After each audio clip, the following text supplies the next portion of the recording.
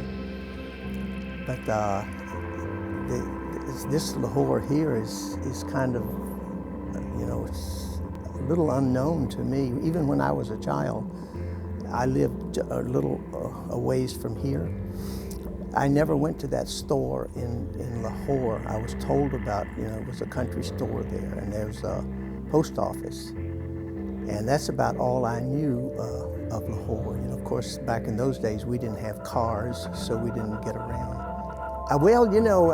I would certainly, if I had the money, I've always thought I would like to be a world traveler and see some of these places, such as Lahore in Pakistan, and meet some of the people there. Because ever since I spent 11 years overseas, I've always been interested in people of other countries. Yeah, I would love to visit it, but I'm 82 years old, and I doubt if I'll do much traveling in the future.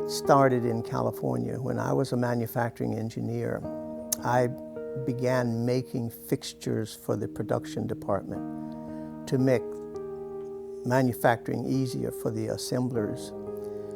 And so I think, I've always been the type of person who wanted to invent and to do things differently. And it surely has turned out different in my art, because I never try to do anything that anybody else does exactly the same way, because I want to be different when I do my artwork. And I think I've managed to do that. I like to combine, if I can, wood and gourds, and that's where the difference comes in, because you have to be knowledgeable of the use of all of these different tools, and you have to be very, very careful, or you will end up with some fingers missing. So I'm lucky. I feel with all of the crazy equipment that I have, dangerous equipment I have, I'm lucky, that I'm still okay with my fingers.